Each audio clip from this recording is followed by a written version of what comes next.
My name is Christine Walker, and I'm delighted to be hosting this brand new series of the stories of the afterlife for MNI Publishing.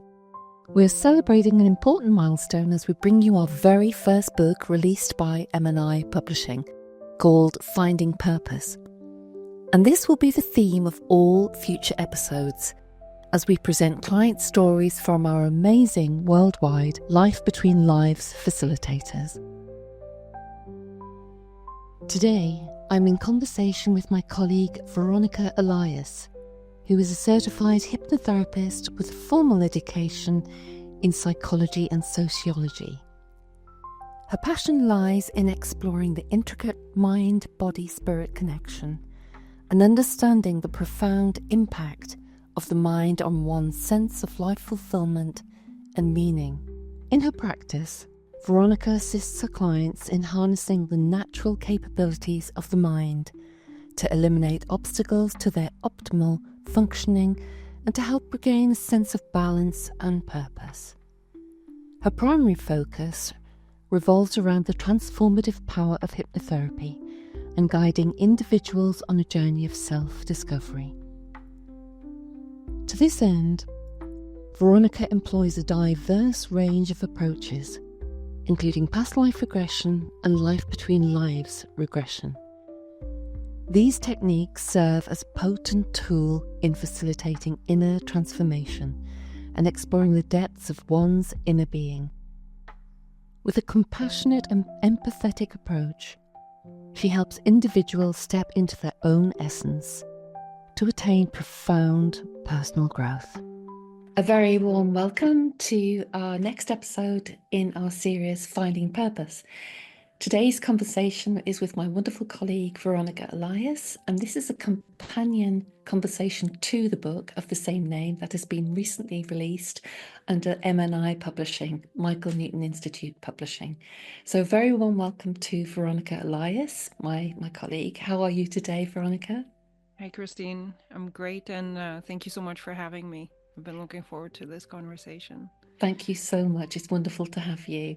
The question I always ask, and I try to phrase it in different ways so that it doesn't get boring and sound the same, is at this time, we can see for ourselves that at this time in humanity's journey and with planet Earth, we are going through maneuvering some very challenging times. So the question I want to put to you first of all, Veronika, is do you have a sense, a feeling or a knowing whether having purpose is important at this time or any time? It's a wonderful question. I think that, I guess we all feel a sense of urgency in the world today, based on the events that are happening. We're all concerned about our environment, about resources, also about all the conflicts that are going on in the world. Yes. But I also feel, and I'm hearing this from a lot of friends and a lot of clients, a lot of people that I'm connected with, there's also a great sense of overwhelm, almost from, feeling like what can I do, And so I almost feel like people feel like they should maybe shoulder more than they're really capable of.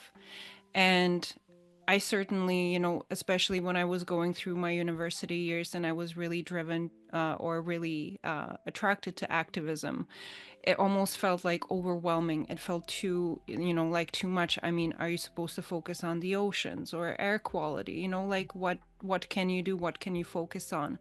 And this work and opening up to, spirituality, it almost kind of gave me a sense of peace, just knowing that we are here almost like with a defined purpose, or it's almost like that piece of pie that we can take care of at the moment, it's already defined for us, and it's kind of, it comes naturally from our journey.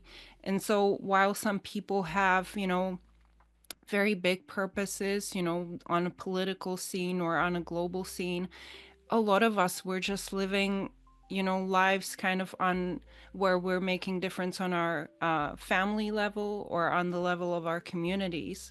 And so I kind of try to, tell myself, because I know the anxiety is there, but also tell others, just go with the wisdom of your journey, focus on unfolding your own journey, because that's where your purpose lies, essentially. So we have, our soul wants us to work on ourselves, and our soul also wants us to help others, but only kind of like within the bounds of our incarnation, only within the scope of our own incarnation.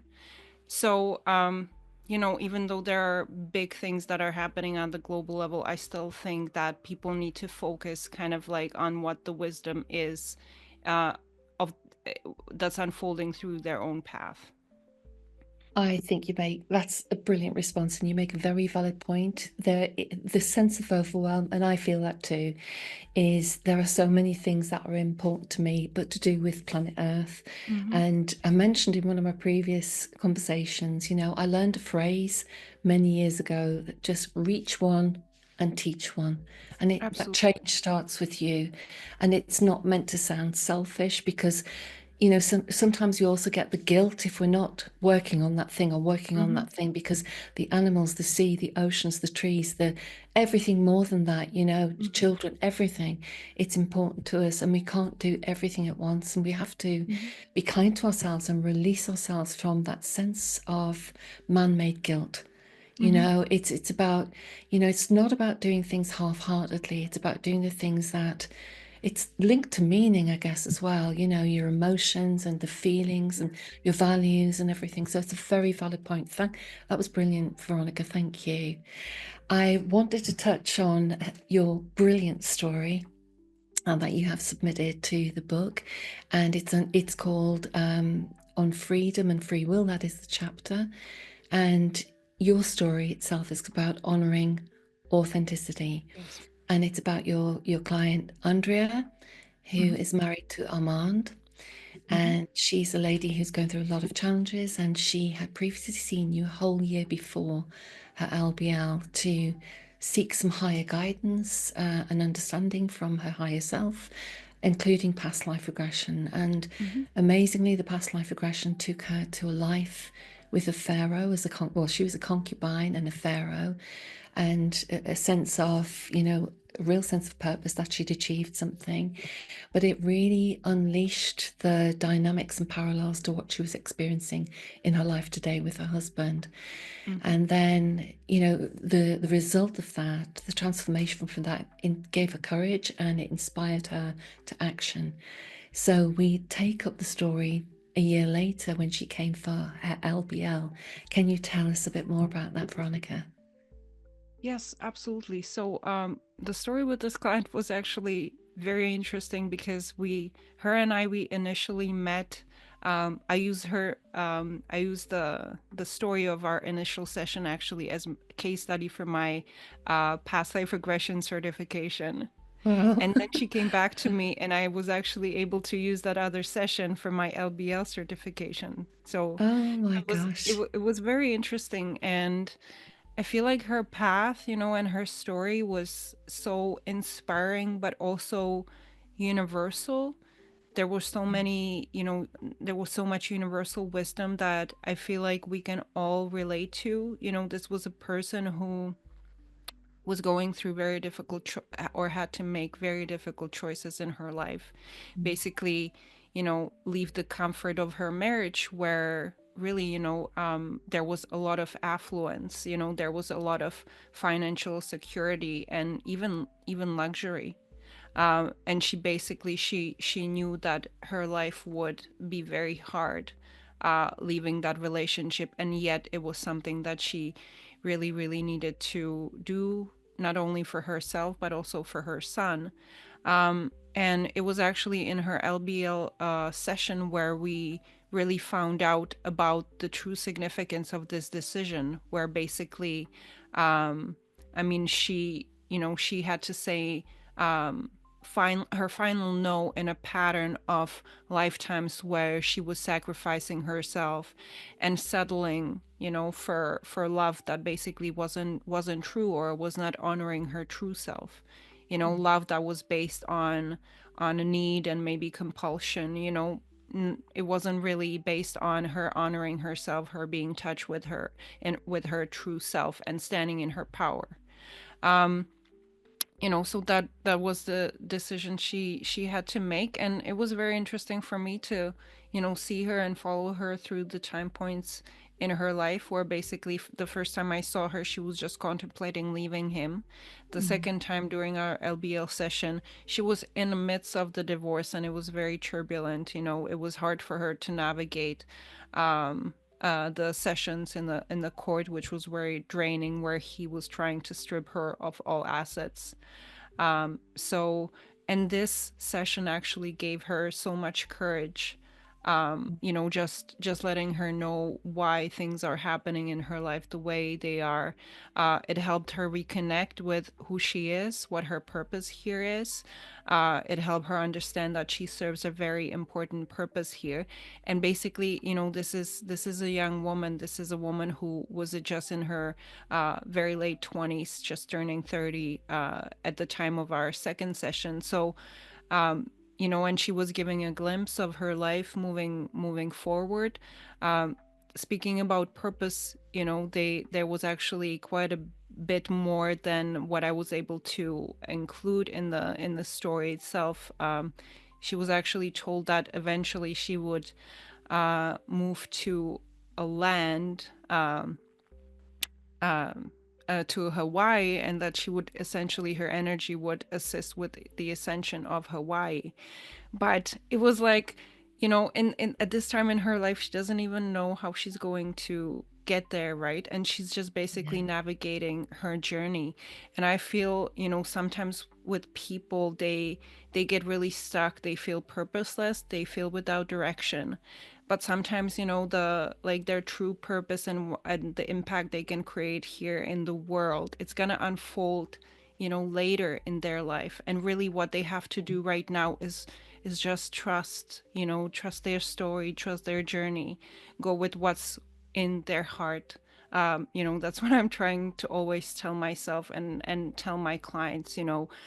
It's kind of like sometimes we don't see what's ahead of us, and really we just need to stay with what is happening in our presence, try to move through that maybe as elegantly and with as much integrity as we can in the moment, and things are going to clear up, because I find like with every life story, even with the most tragic ones, when people are really suffering from hardships, there is always something beautiful that's happening there.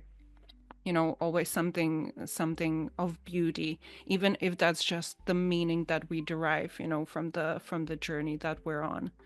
um Absolutely. And you've expressed that beautifully. And what it's done, it's activated a thought in my mind to think that, when we have LBL sessions, when we conduct them, and even from our own perspective, when we've been on the receiving end of them, there we talk about soul contracts. mhm, And if we go back to past life regression as well, even though that's a soul contract as well, the lives that you live with and the roles that you play with the other characters in this movie called life, I have changed my phraseology on how I talk about soul contracts now, because mhm, there's it's a we view things as a goodie and a baddie, a perpetrator or a victim, and we previously would think in terms like that. But I learned a phrase, and I think many people might use it as well. What is it you agreed to learn together? And that mhm, really softens everything, mhm, because you've come together to be student and teacher with one another and to really learn. mhm, And I know with Andrea, I know her husband Armand, he had set up, part of his soul's learning was to go through litigation, the court proceedings, just to feel what that feels like, and potentially what it was doing to her or to him. He was agreeing to learn through that process as well, and mhm, to let her go, for the marriage to end, even though it was acrimonious at the time. She knew that from the past life regression as well, that she was in a very much a loveless marriage. She meant nothing because there were so many other people. yes, And then in her, again, she found out in her regression period that, going back over childhood in this lifetime, Andrea found that, her parents, they were immigrants. She used to have to translate. She was the oldest child. So she had to do for so many people without expressing herself. And, Mm. the way it was solidified and understood was there was times when she just was not seen and she wasn't loved unconditionally. So then to choose a partner, a husband like that, who would be of a similar ilk to that, to give her the courage and the confidence to blossom outside of that. And, again, leaving wealth and riches, materialism to try and care for her son, but getting a job to support herself, which then unfolded even more because she was able to energetically exchange with her colleagues. It's the most beautiful story. And I'm not surprised that you submitted it for your Mhm. accreditation because it's just so full of information. I know at the end of your story in that chapter, um, you beautifully put some bullet points together of the greater learning from both. Do I pronounce this right or wrong? Is it Rainer, her guide, her male, robust, very strong I think guide that she has? Rainer was the Rainer. head. Mm. Yeah, so Raina and the Council of Elders helped her to really understand, Mhm. as well, just to take one step forward, acceptance and that. And you put a bullet points together at the very end. Do you have those available to tell us what they are? I actually do. And Christine, thank you so much for summarizing so beautifully the story of Andrea. That was lovely. I appreciate it. Thank Um, you. so yes, because as I mentioned, there were so many bits of wisdom that the guides, shared with Andrea that are Mm, actually, I would say sort of universal or common and applicable to all of us, who are going through, who are navigating difficult times, who are overwhelmed and basically don't know where to turn. Um, Let me see. So, one of the things they told her that we all strive for is to learn to be free while wearing a human costume, to mm, wear our human costume with grace. Um, there was a lifetime, where, which is also described in the story, a past lifetime where she was basically, I guess, like a powerful sorceress or druid. mm, She was using her spiritual ability. She was very in tune with nature. She was very in tune with the abilities which basically we all have within, and which we can discover. But the thing was, her son died tragically, and the sorrow which clouded her heart and mind. She then turned to dark rituals, and then died because she got sick and chose not to heal herself. But so that was a very tragic lifetime that ended up sort of on the dark note, where mm, she was not able to see the light anymore. But what the guide said, which was really beautiful, was it is important just to do the work in every lifetime, no matter what happens. The power is always in the reaction we choose. mm, Um, and then they went on to say, regardless of the circumstances, the choice of what meaning we assign to them and how we choose to react is always ours. And in doing so, we must absolutely never sell out. mm, That was in response to her, sort of turning to darkness because she really wanted revenge, to revenge the death of her son. But to me, that was so beautiful when they said, absolutely never sell out. No mm, matter what happens in your life, you just have to keep moving.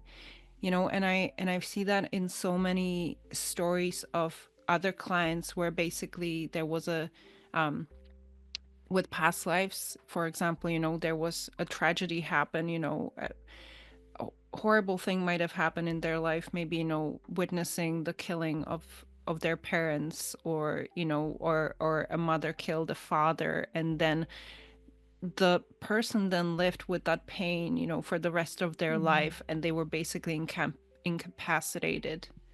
And and it was, it's so sad to witness that when a person is leaving this world, and basically they're not just that they haven't really fulfilled what their soul was hoping for in that lifetime, but they're also bringing that sorrow, and Yes. that feeling of being incapacitating into their next life, Yeah. into this current life. So, so that is so disheartening to me, and I felt like this session, this piece of wisdom, it just captured it so beautifully, um It's in beautiful. this little quote. Beautiful. Do you want me to go on? There was a Yes, little please. Yeah, because they were brilliant. You're right, our our viewers, anybody reading the book, our viewers watching this can really resonate with some of the Mhm, really brilliant bullet points. And you said they're very universal, they're quite generic, but mhm, each soul takes the message internally as to what they need to mhm. experience, don't they? Yes, please go on. Absolutely. There was at least one other one that I wanted to mention, and this was mostly in response to, the court proceedings she was going through, because she felt, so overwhelmed. She basically, her husband refused to move out of the house which they shared, so it was up to her to find, living elsewhere. She had to rent an apartment. She had to take care of her son, and on top of that she had to find job, when before she was helping with her husband's business and basically taking care of the household. So it was so much for her, and on top of that, going to the courts, trying to navigate the court proceedings. And Yeah. what they told her was that when going through a difficult phase, just keep putting one foot in front of the other. Mm. Everything else will dissipate by just rinsing and repeating, rinsing and repeating. The rhythm of the action is essential to avoid losing momentum. And then Yes. what they showed her, what she shared with me, was that they basically showed her an image of a horse galloping through a forest, and they Mm. told and they and she understood how important it was for the horse to not stop, because if the horse stopped, the thick bush would then not allow it to pick up the momentum again. So, that was such a powerful analogy. And I feel that, often, I mean, all of us, right? Me included, sometimes I just feel so bogged down in my life, and just getting up in the morning, is an effort. But just they said, like, rinsing and repeating, rinsing and repeating. They even showed her, an image when she, through the court proceedings, that is basically like sweeping the floors, and getting rid of the dirt, like. So it was almost like just like that she had to go through all these motions, like, just to get rid of what wasn't serving her in her life, right? And Yes. allowing to create a space for other things to come in. Absolutely. And the galloping, and brilliant analogy. It's just, it doesn't have to be great things and big things. It's small steps to the bigger changes with Mhm, intention and consistency, isn't it? mhm, Continuity. A little bit each day, and building yourself from the ground up each day. mhm. And that's amazing. A really amazing. Thank you. Thank you for sharing that. I thought it was amazing. Thank you. Um, so, Andrea, so it's been a while since you saw her. Did you initially have any feedback, or did you have contact for her to tell you how her life had benefited from the LBL, or has she been in contact with you? I actually, interestingly, I only saw her 2 weeks ago, Oh, and that was the first time I saw her from this since this session. Um, and so she came to me, like, she just wanted to address like a one little thing, but we talked about her life now and where she is at. And she was just beaming. She was telling me about how the court proceedings basically, are over, and how amicable her relationship now is her with her husband. Her son is thriving. it w- she was able to get her life back on track. She's very connected with her job. I described that in the story as well. It was basically she's in a sales position, but it's not really what she does, but it's the spirit of it, and how she's sort of energetically affecting, affecting her clients, who sense her energy, and which helps, them to even make decisions in their life which they were maybe stuck on in the past. And so that was also a wonderful moment where the guides show her basically how this then unfolds as ripples on the water when you throw a pebble in a Oh, pond. yes. Where like one person, and I feel like we all probably, do that, like our energy and our actions, they just have effects far beyond what we're conscious of, or what we might be aware of, right? Mm. But it's like this ripple effect where everybody's affecting each other. And so just with our own, small contributions, just like living our purpose, living our path, with a sense of meaning and connection, can just make so much difference in the world that we're not even aware of. Which almost brings us to, the first question, like, what does does the humanity have more need for maybe living with purpose right now? But it's really, just brings me back to the individual, their own, path through life, which may seem small, but it's not really small. It's just, their energy, their influence is spreading like ripple through other people, where they could make a difference, maybe without even knowing. I agree. And what comes to mind for me is, we're in winter here in the UK and like many other places, and but soon it'll be spring, and we have the daffodils here in the Mhm. UK, and it's just like them coming through that hard, cold earth. And one on its own is beautiful, two side by side are wonderful. But when you've got more, they're coming up individually and creating a garden, creating Mhm. community garden beauty. And we're seeing all the things that are happening around the world, the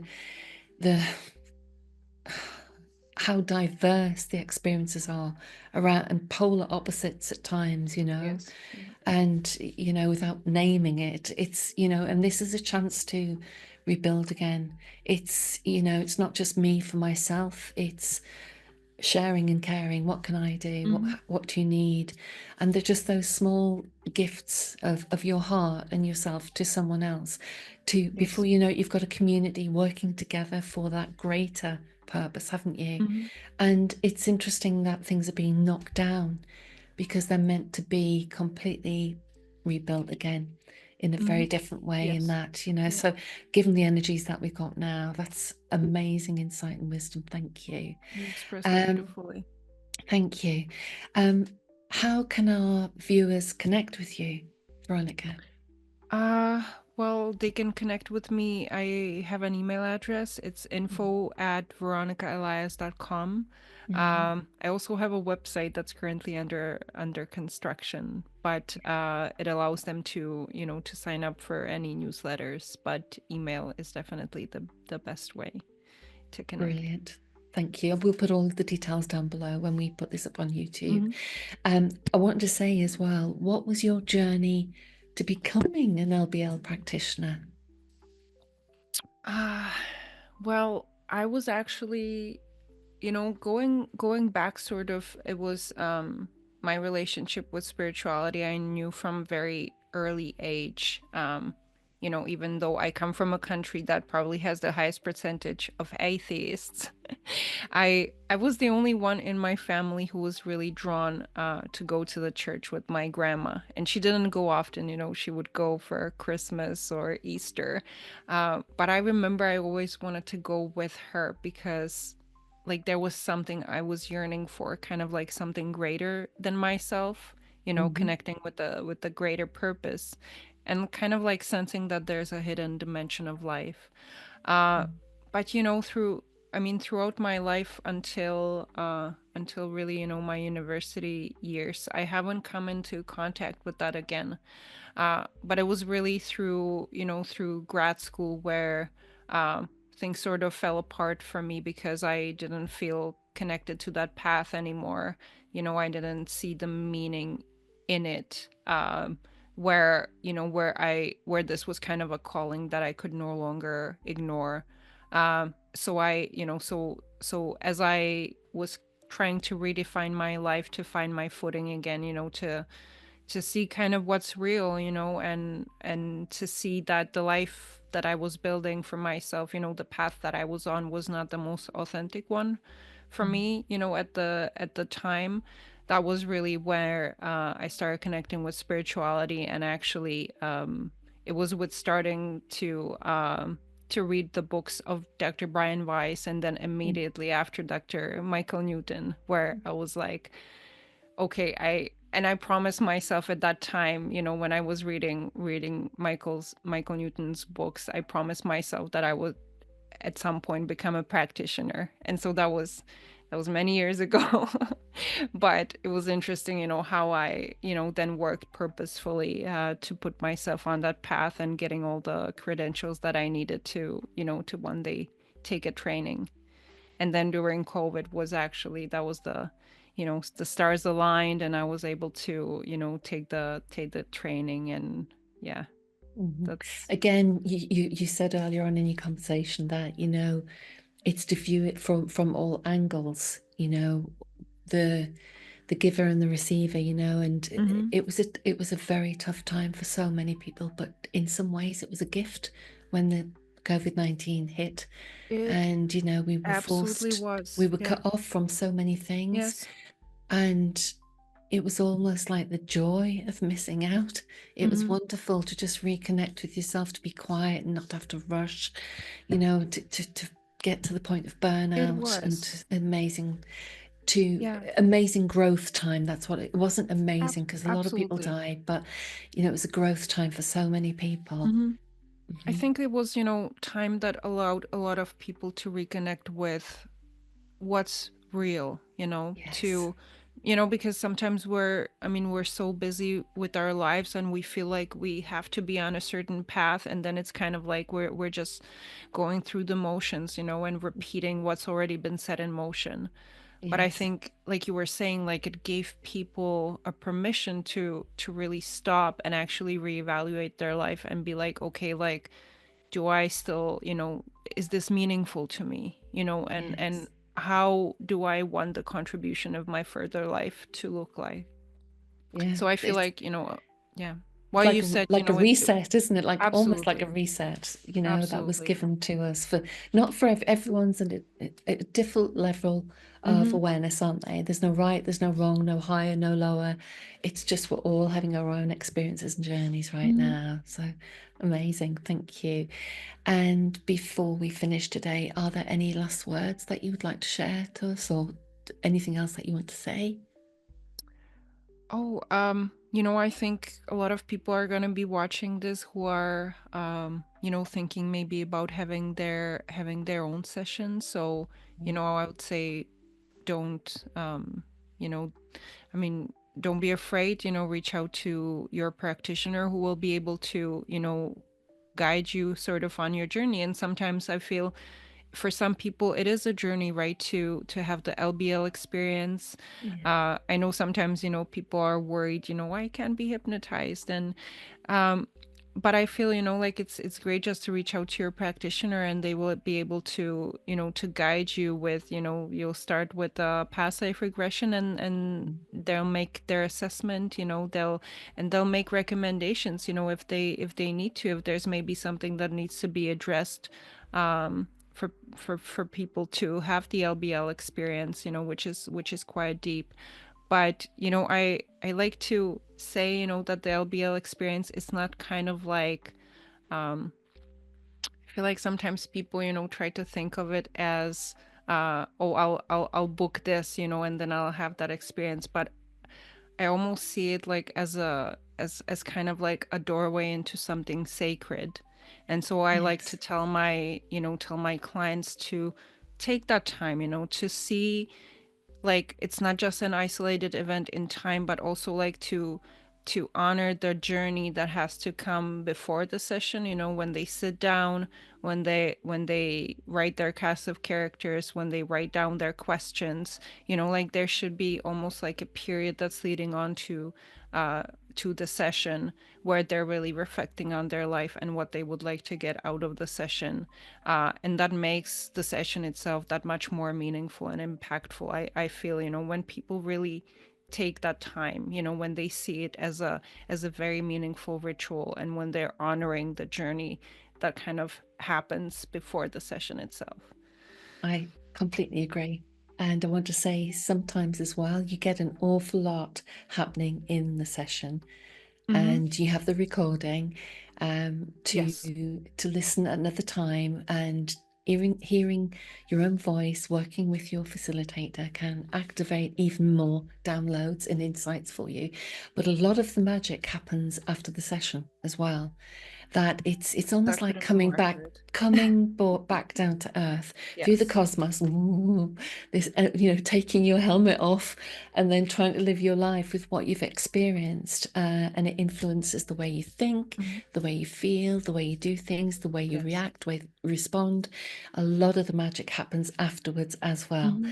So Yes, in it's the integration. Absolutely. absolutely, it's amazing. Thank you so much. That was amazing. Thank you, Christine. I just want to say thank you For for a reconnecting. wonderful conversation with you today, Veronika, and we'll put your details down below and for our viewers to connect with you. And because again, it's a soul contract in of itself, having Mm-hmm. a session with someone. Yes. You've got to feel the energetic, Mm-hmm. connection between each other, haven't you? So thank you so much for your time Absolutely. today. I've really Thank you enjoyed our so much, chat. Christine. Thank you, It's been a darling. pleasure. Thank you. Thank you, Thank darling. you.